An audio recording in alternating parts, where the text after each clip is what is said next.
Hot or y'all fine? Anybody hot? Okay, just want to make sure. All right, we got some refreshments back there. If you want them now or you get them before you go, that's fine too. But the only thing I didn't bring was napkins. I forgot, but we got some Kleenex back there. But you can wipe your hands off with that. I think we got some in the back. I guess Brother Tony going to check. But anyway, we're going to talk about the word recession. How many people have ever heard the term recession, economic recession? How many people have heard that? All right, do you remember the last economic recession we had? And we're going to discuss that, the last two, actually. And we're going to understand, and the reason why I'm doing this subject is because I believe we're due for another one. And I think there's certain things happening right now that may cause it. Because one thing about a recession is always a shock to the economy that makes it happen, whether it's, because right now, you know, the economy is kind of slowing right now anyway, but we're not in recession, but it won't take much to put us in. Sometimes it's an oil shock like it was in the 70s. In 2008, 2009, it was a subprime real estate financial crisis. And then, of course, 2020 was the COVID-19. So sometimes, if the economy is teetering on a recession, sometimes to kill it over, is something happened that brings a shock to the economy. So, and I'm going to talk about what I think may make it occur this time, but I'll get to that later. So the topics, and we're going to have biblical scriptures, because I always have scriptures related to, because the Bible is full of financial related scriptures dealing with assets, stewardship, wisdom to make decisions about doing certain things. So it's not something that we can't relate to. So we're going to have three discussions on what causes any recession, economic recession, how to prepare for one. I'm going to give you three different tips, and financial biblical scriptures. Now, we always been through recession. I talked about this a little bit last time I preached. But I believe, because I remember going through two of them here, and I believe that everybody here, God pretty much took care of you. I mean, you probably felt it a little bit. You probably feel it now because of the high prices. But for the most part, I think everybody pretty much got through it. And there were some people I know that didn't. Some people did get affected. Some people lost their jobs. Especially a lot of people in 2008, 2009 time frame in Atlanta. A lot of people in Atlanta lost jobs. I remember that because it hit Atlanta real hard. And but the thing is, I think for the most part, people around here, because Augusta has a pretty diverse economy. You know, you got a lot of government money floating around in Augusta. A lot of people don't understand that. You got Fort Eisenhower, you got the VA hospitals, that's federal government.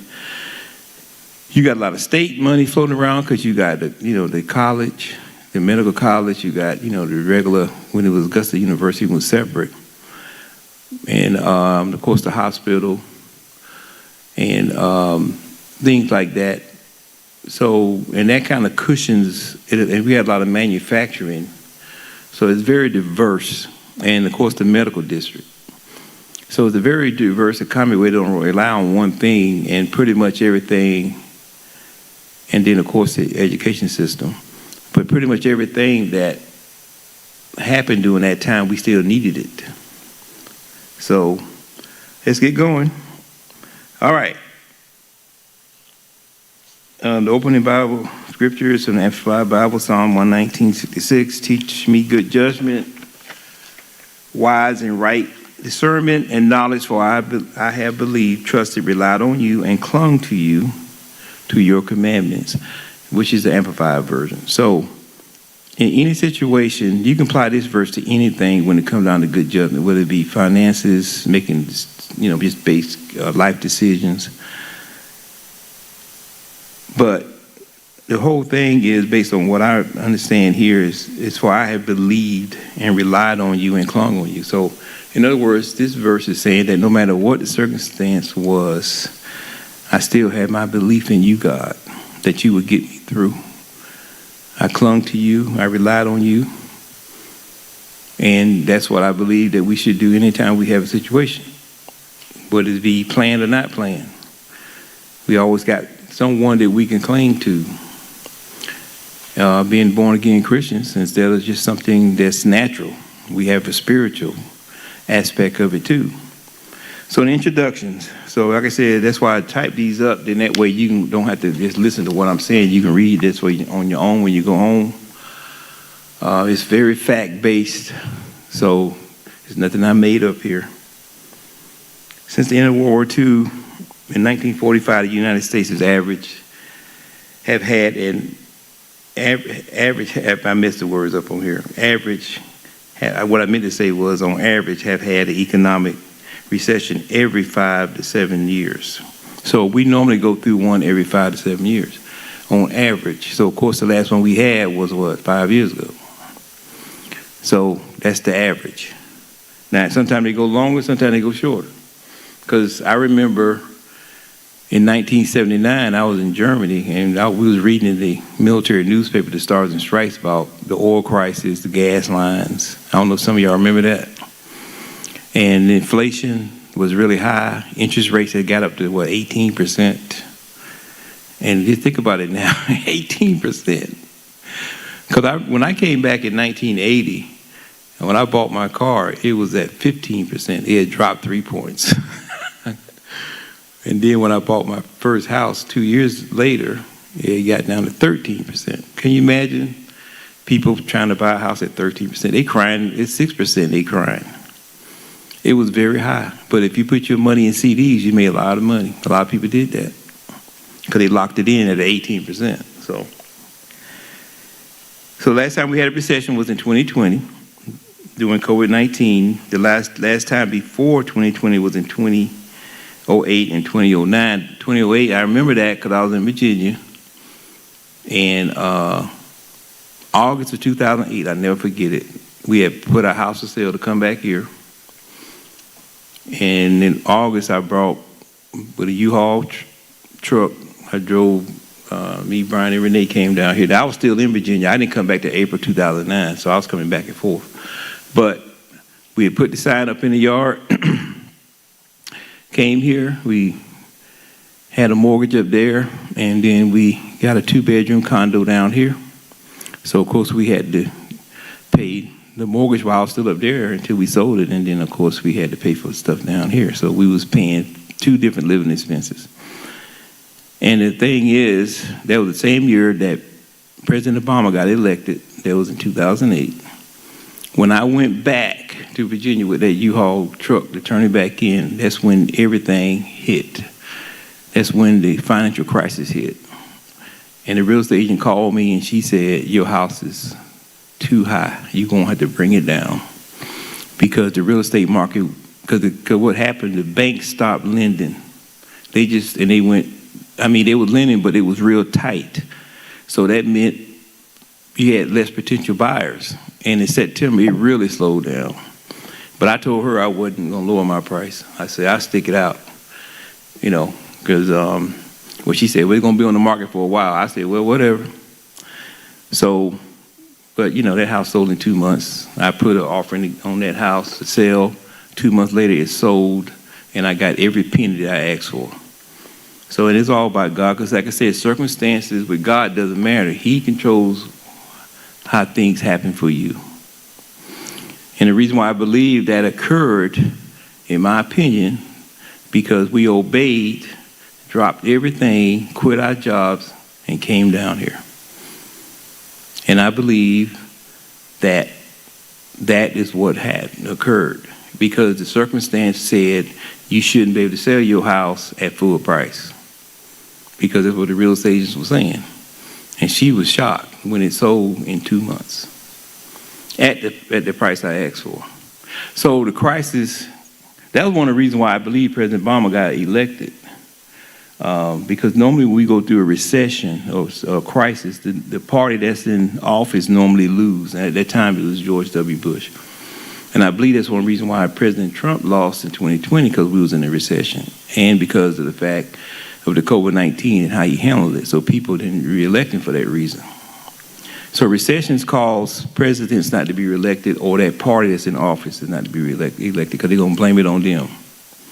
Right or wrong, it doesn't matter. All right, so you remember now the unemployment rate peaked at 14.8% in 2020. A lot of people don't know it went up to 14.8. A lot of people was laid off because I remember a lot of people was getting those checks. I don't know if y'all knew some people. People wasn't working. Because they shut down a lot of stuff, restaurants, businesses. But several people in here, they kept on humming. I mean, I did, and but we didn't. A lot of people didn't get affected by it, but a lot of people did. Now look at the unemployment rate. Now it's 4.1%. Now look at the difference in that percentage. Now it started to tick up a little bit, but you can't beat 4%. Or 4.1 didn't matter, because the last one that came out was in February. So a survey by CNBC, of course CNBC is the business channel that's on your cable or your satellite or your stream.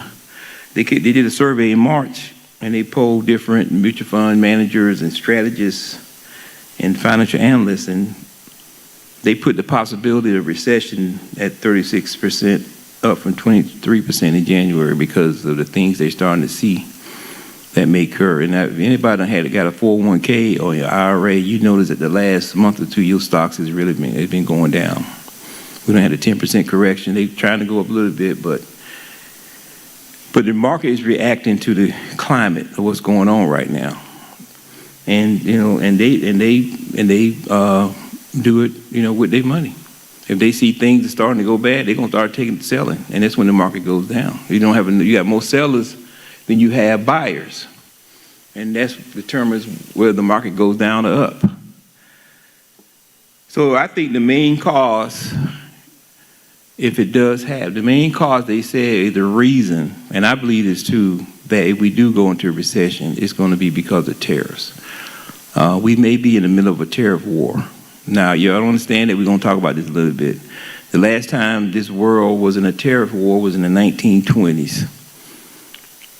And the tariff war got so bad that it ended up, not only did it end up being a recession, but it ended up being a depression. So a lot of people are looking at history, and President Hoover was the president at the time, and he didn't do anything. So that's one reason why Roosevelt got elected. So, of course, he started doing things, but it got so bad because unemployment rate during that time went up to over 25%. It took over 10 years or so for us to get out of that thing. That's how bad it got. So that's why a lot of people are concerned. The economy is already slowing down, but last thing we need is a tariff war. And we're going to explain what a tariff is. Definitions: economic recession. In economics, a recession is a business cycle contraction, which means that the economy is slowing down. It's a contraction that occurs when there is a period of broad decline in economic activity. So economic activity is people don't spend money. 66% of the economy, whether it goes up or down, is controlled by us here. 66% is controlled by consumer spending. If the consumers start cutting back on spending, the economy is going to slow down. People start cutting back because they're concerned about the future. There was a survey, I didn't write it in here, but a survey that came out recently. Consumer confidence is negative now. So that means when it goes negative, that means people are going to act accordingly because they're going to start watching what they spend. They're going to cut back on stuff. And we don't need that right now. So we need to get some confidence back in the economy, because if the consumer starts spending, then the economy is going to slow down. It affects it because it's 66% of the activity in the economy is controlled by consumers. See, recessions will occur when there's a widespread drop in spending by people like us. A consumer is a person who purchases goods and services for personal use, like us. We're consumers. We consume things. We eat stuff. We buy stuff. We sell stuff. We fix stuff. We control the economy. Used to not be that way, because at one time we was a big manufacturing type of country, but we don't make stuff like we used to. So that means we're more of a service economy now, which means that it depends a lot on the consumer. Now, stagflation. Now, stagflation is worse than a recession. It's like a stagflation is between a recession and a depression. The last time we had stagflation was in the 70s when we had the oil crisis, the oil shortages, the oil lines. That's when unemployment rate went up high and the economy slowed. A lot of people was out of work. I was in the military at that time, but I remember a lot of people suffering during that time, especially with the gas lines. Y'all remember people had gas cans in their car, and sometimes you get in the line, and by the time you get up there, either your car done ran out of gas or the pump done ran out. People stranded on the side of the road. It was. Some of y'all are old enough to remember all that now. Some of y'all don't. Maybe y'all one of the kids sitting in the back of the car sleeping and know what was going on, but it was bad. Because I remember when I came home on leave in 1978 or 79, I can't remember. Because I had been in Germany, I said, man, what is going on? It was bad. But we had a taste of it in 1973 and 74 too. And we had an oil shortage. And the reason why we had an oil shortage is because the Arab countries punished us and cut our oil off. And they did an embargo because we were supporting Israel when they was having that 1973 war. So stagflation means that it's a condition characterized by simultaneously high inflation, slow economic growth, and high unemployment. That's the worst case scenario you can have. Because knowing when a recession can happen, you may have some high unemployment, but you don't have high inflation. Right now, the inflation is not high. It was at 9% just last year, a year and a half ago, but now it's got down to 3%. There's pockets of stuff that's still high. But the thing about it, even though it was high and it came down, but once these manufacturers, these retail people raise these prices, they very seldom bring them down. And so all that means is that it's not going up no more. So there's several things that cause inflation. It could be like in the 70s during the stagflation we had in the 1970s when Jimmy Carter was the president, and the first year of Ronald Reagan presidency when he took over in 81.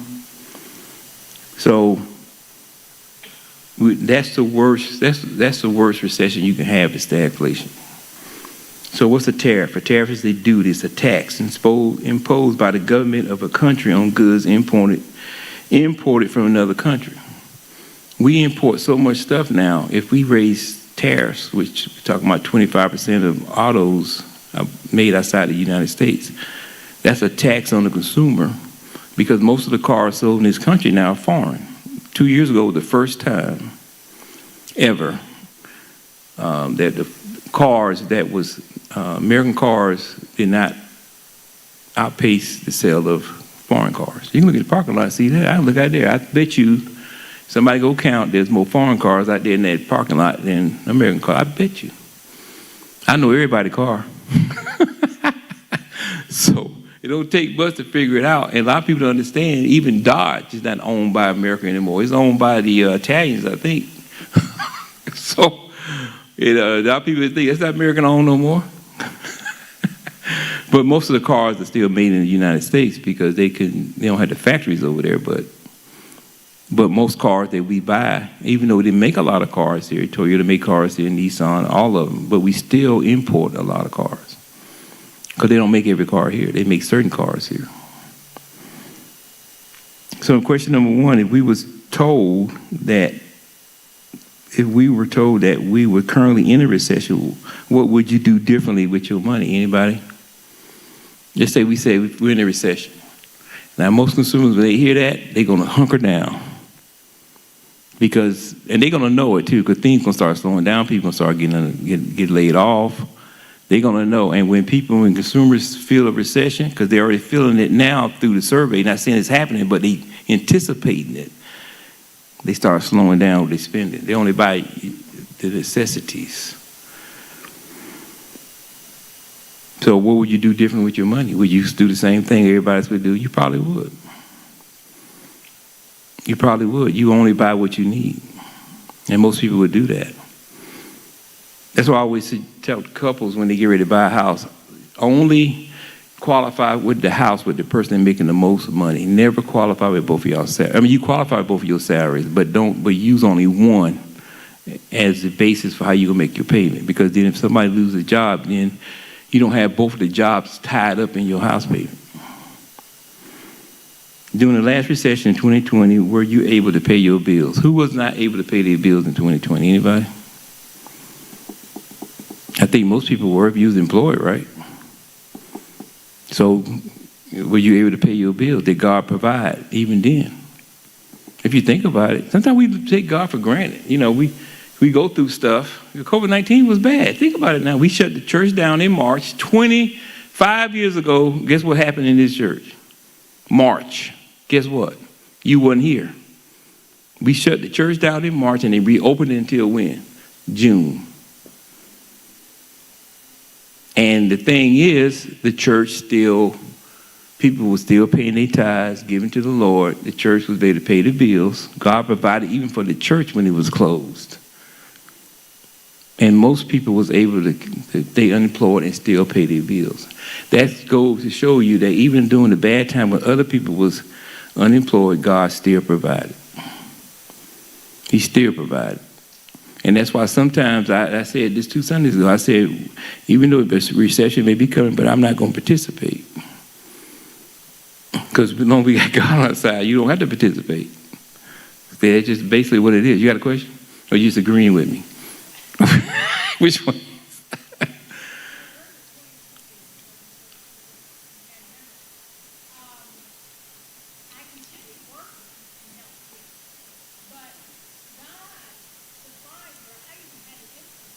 Yeah, so you had an increase of God even during that time. Not only you kept working, but he gave you a what? Increase. People got promoted. They got pay raises. He still provided. That's why all this stuff ties into the Bible, what we talk about, because that's what it is. We'll get to some more scriptures here later. I'm going to need somebody to read a scripture for me. Anybody want to volunteer? Anybody? Who got a nice reading voice? Okay. Matter of fact, it's coming up now. Question number 3. What does Exodus 16:2 and 8 mean to you once it's read? So I'm going to go ahead and give you the mic so he can hear you. I think Brian is up there. We might be on Facebook tonight. I don't know. If we're on Facebook? We are? Okay.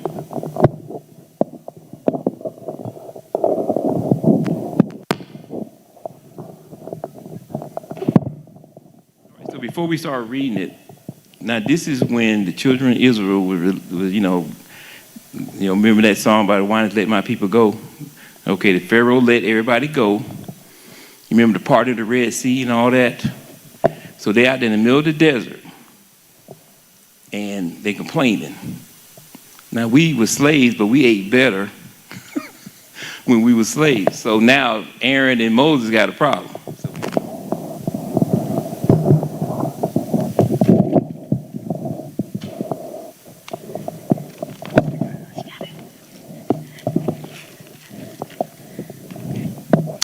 The whole congregation of the Israelites grew discontented and murmured and rebelled against Moses and Aaron in the wilderness. Verse 3, and the Israelites said to them, would that we had died by the hand of the Lord in the land of Egypt, when we sat by the pots of meat and ate bread until we were full. For you have brought us out into this wilderness to kill this entire assembly with hunger. Verse 4, then the Lord said to Moses, behold, I will cause bread to rain from heaven for you. The people shall go out and gather a day's portion every day, so that I may test them to determine whether or not they will walk obediently in my instruction law. Verse 5, and it shall be that on the 6th day they shall prepare to bring in twice as much as they gather daily, so that they will not need to gather on the 7th day. Verse 6, so Moses and Aaron said to all Israel, at evening you shall know that the Lord has brought you out of the land of Egypt. Verse 7, and in the morning You will see the glory of the Lord, for he hears your murmurings against the Lord. What are we that you murmur and rebel against us? In verse 8, Moses said, this will happen when the Lord gives you meat to eat in the evening, and in the morning enough bread to be fully satisfied, because the Lord has heard your murmurings against him. For what are we? Your murmurings are not against us, but against the Lord. All right, anybody want to tell me what that mean? I gave you the setup for it. So imagine all the people in the desert, they're saying that we ate better when we were slaves, and we're out here in the middle of this hot sun, and they thought, and murmuring mean to me, they're complaining. That's all it is. they venting, if you want to use the current terminology. So if they're venting, God heard them. And see, this is what God do. See, God wanted to make sure that I'm going to provide you bread, but I'm going to make sure you depend on me. I'm going to see if you're going to keep my law and my commandments. Because what he did when he provided the bread, he only provided enough for that day. And they couldn't hoard it because it would go bad the next day.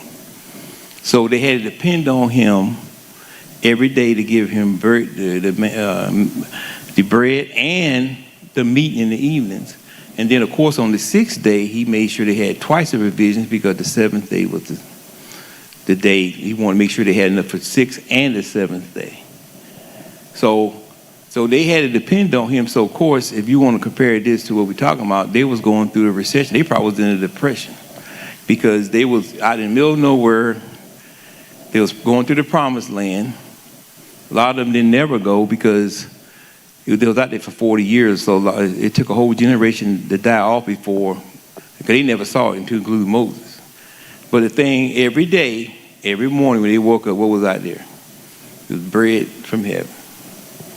And in the evening, they got what? The meat. And I believe the meat was some kind of bird. I forgot. I'm trying to remember the top of my head. I think it was, what do you call those little birds that fly in there?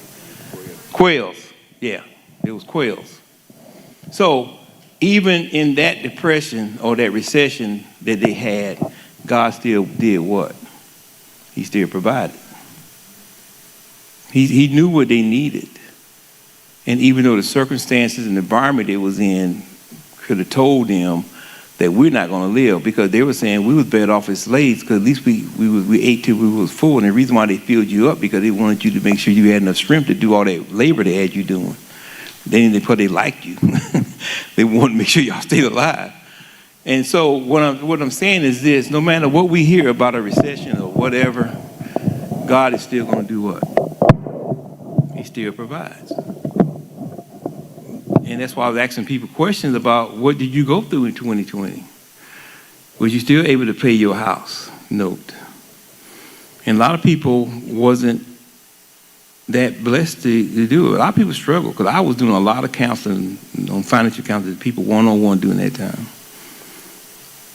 And it wasn't necessarily here. I counsel all kinds of people.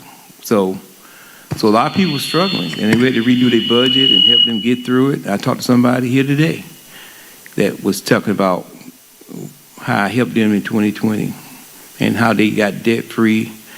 And now they're caught up, and now they're able to save, and now they want to sit down and go over it again because they want to buy another car. So we want to make sure they have enough money. So, so God can provide in this situation and any situation. So let's keep on going. So a recession is significant, widespread, and prolonged downturn in economic activity. You see the person is trying to hold up their money. Money is falling down. They're trying to hold it up. Discussion number 1, what causes an economic recession? Financial, psychological, and real economic factors can cause recession, such as supply chain disruptions. And that's what we had during COVID, because when the businesses started closing down, the factories started closing down, we had supply chain problems. And that's my background. I'm a supply chain professional. That's what I do for a living. I'm a logistics supply chain professional. And when your supply chain is disrupted, that means that you're not getting the goods or the product that you need, because a lot of people wasn't working because they shut stuff down. So that meant we had shortages. Remember people going to Walmart? What they had, the age, you had to be, over 60 to go to Walmart at 7 o'clock? Because what was everybody looking for? Toilet paper. Y'all forgot that? Man, they were selling you like 2 rolls at a time.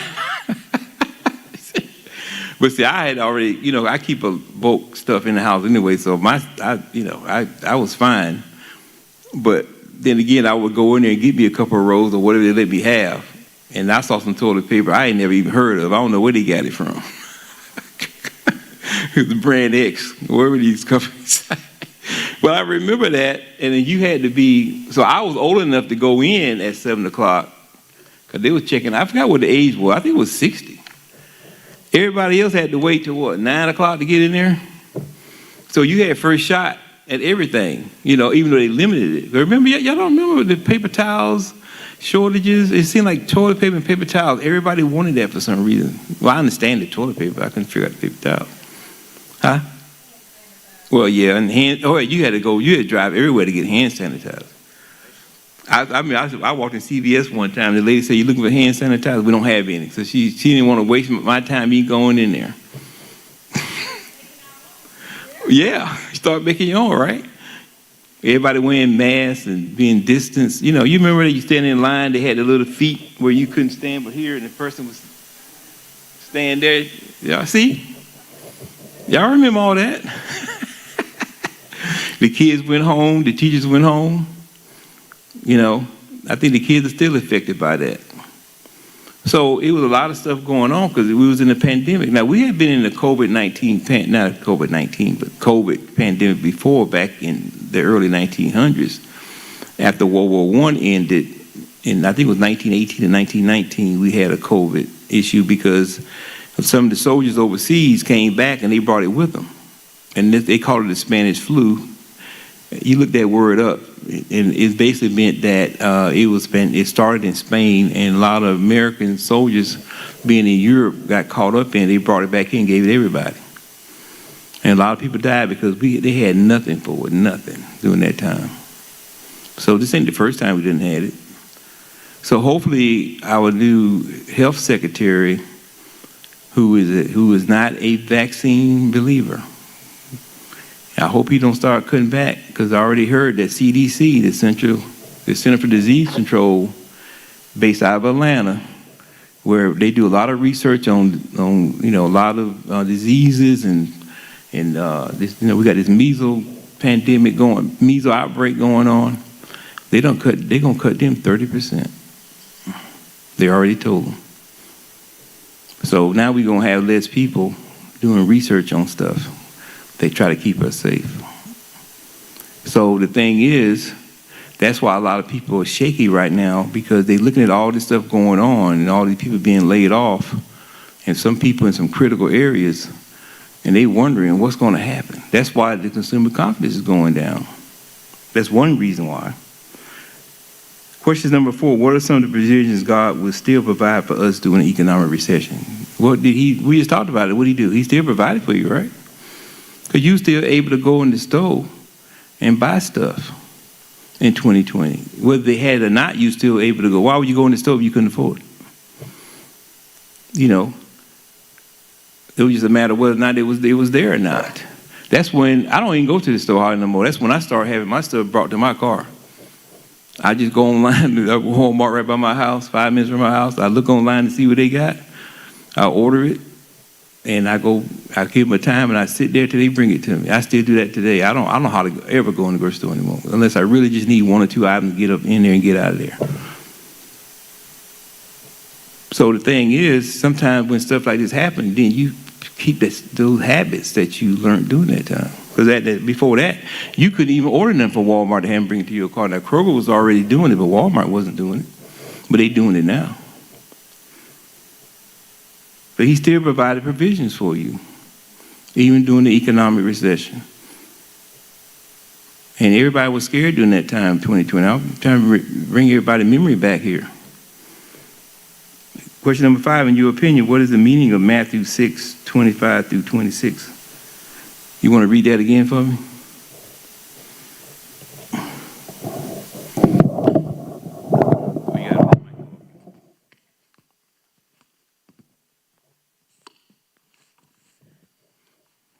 Verse 25. Therefore I tell you, stop. Now, Jesus is talking here, by the way. I just want to let you know. Therefore I tell you, stop being worried or anxious, perpetually uneasy, distracted about your life, as to what you will eat or what you will drink, nor about your body as to what you will wear. Is life not more than food, and the body more than clothing? Verse 26, look at the birds of the air. They neither sow seed nor reap the harvest, nor gather the crops into the barns, and yet your heavenly Father keeps feeding them. Are you not worth much more than they? Okay, so in this summary is, what I wrote here is Jesus encourages his followers. He encourages his followers to not to worry about their material needs, because he said the birds don't store nothing like the squirrels do, right? The birds were tweeting today. I was outside walking today during lunchtime. They out there just having a good time. The little baby birds, you see them, the ones that just came, they running around. They ain't thinking about nothing. They just flying away. But he still feeds them. And they don't store anything. They just eat as they go.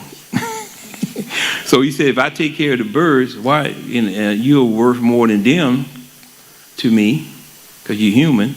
So why are you worried about you not being taken care of as being a believer? So he told them, don't be worried about.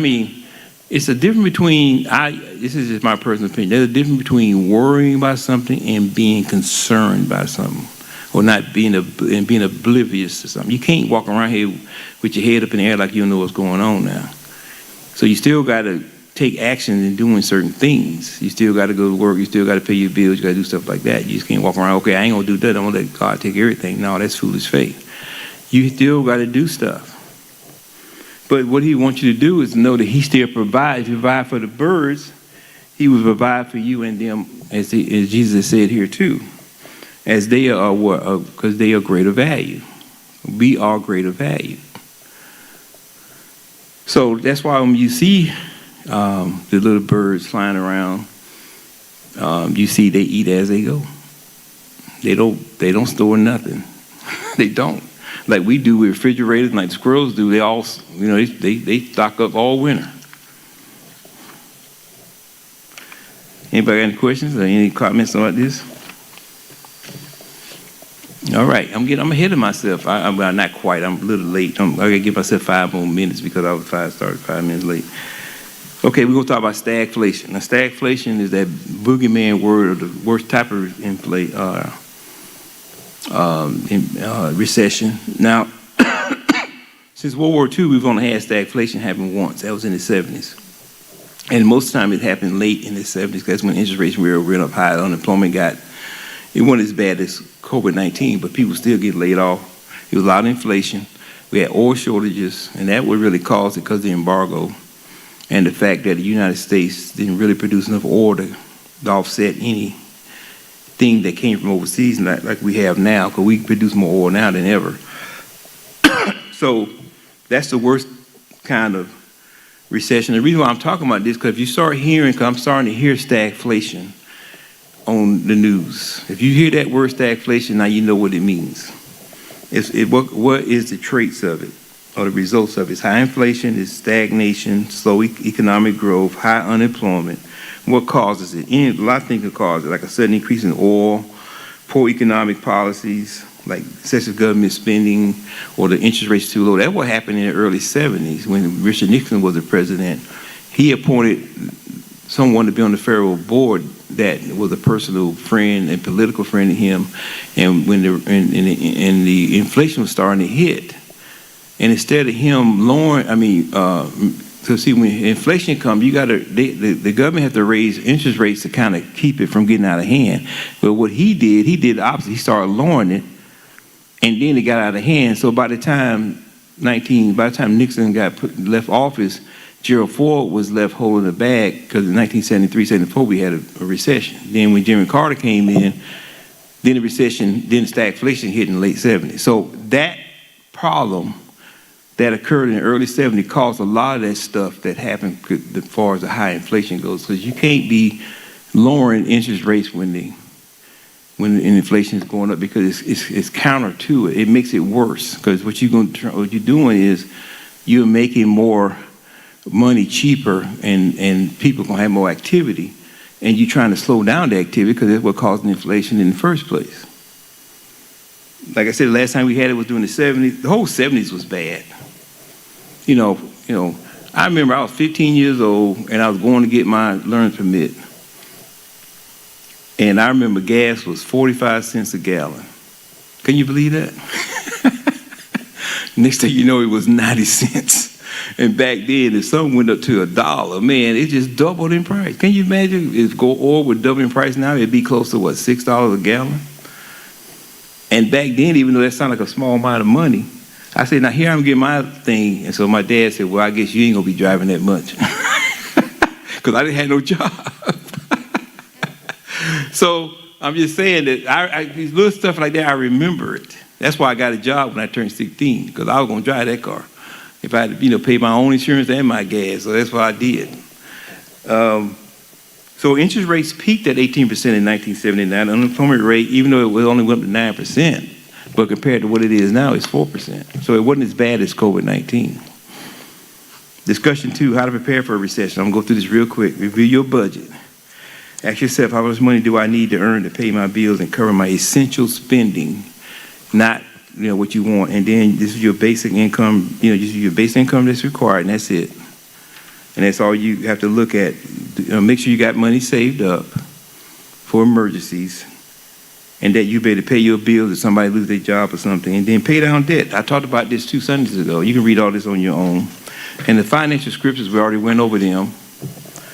So the summary of all of this, and I'll be finished, that since the end of World War II, in 1945, the United States had an economic recession on average every, 3 to 5 years. We also had stagflation in the 70s during the oil crisis and embargo, which means they cut the oil off from all the Arab countries, cut the oil off from us during that time because we were supporting Israel. So in good time, we should take the steps necessary to reduce our debt and improve our FICO Advantage credit score, because there's 2 different credit scores out there now. You got FICO, which is mostly used by the banks, but there's also Advantage score, and you got to know which one you're looking at when you look at it. But most of the banks and lending companies use the FICO score. And knowing the FICO score is a little bit higher than the Advantage score. That's why sometimes you look at 2 different companies, 2 different reporting companies. You see one is higher than the other, and that's why. But we always believe that God provides no matter the circumstance or the situation. Is that true? No matter the situation or the circumstance, He will always do what? He will provide. We've seen Him do it just in these scriptures. We've seen Him do it during COVID-19. We've seen Him do it in 2008, 2009 during the subprime real estate crisis. We've seen God do things that were not supposed to have happened, because I saw He did it to me. That house shouldn't have sold in 2 months at the price that I asked for it. And when everybody else was still sitting on the market. See, God have His own economy, and we don't have to participate. As long as we believe that no matter what, and that's what Jesus said, don't worry about it. Don't worry about it. Don't worry about it. I'm going to take care of you. He already told us this. We just read it. But that don't mean you don't do things yourself now. You don't go out there and just, you see stuff happening, you got to hunker down a little bit sometimes. And I believe just being a good steward, you need to be on the budget, you need to pay your debt down, you need to save, you need to do all that all the time, no matter what's going on. And remember, your faith in God, this is my philosophy, your faith in God plus your financial wisdom plus your financial stewardship is your prosperity. And that's not even counting the blessings that He gives you on top of all that. And financial freedom means God wants us to manage our resources. I cut that off because I was trying to make that fit and I didn't put all of it in there. But he wants to manage our resources, not the other way around. In other words, he give it to us. He want us to manage it, but he don't want to manage it. It's up to us to manage it. That's why we can be good stewards. All right. Any questions? Any comments? I went over 5 minutes because I started 5 minutes late, but that's fine. No, it's worse than a recession. Nothing is worse than a depression. Yeah, we haven't had a depression since the 1930s. Now, I believe if we hadn't done certain things in 2008 and 2009 and in 2020, we would have went into a depression. I personally believe that because they learned from Herbert Hoover's mistake in the 20s when he didn't do nothing. So the government, that's why they were spending money, that's why they was giving people checks, that's why they was doing stuff, making the economy at least run a little bit better than cutting back everything. See, when Obama took office in 2009, he started doing stuff. Because I remember, I just moved back down here to Savannah Riverside, we're getting all kind of money to get rid of all those old buildings. But that was to keep people employed. It had to get rid of them anyway, but they made sure they put money out there to reduce the footprint. And did other things to keep people working.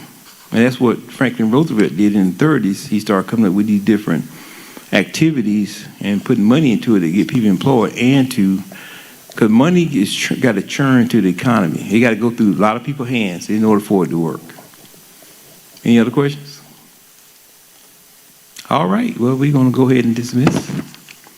And there's stuff out there. There's some Chinese wings and spring rolls and some marble cake and crackers and Hawaiian punch and some water.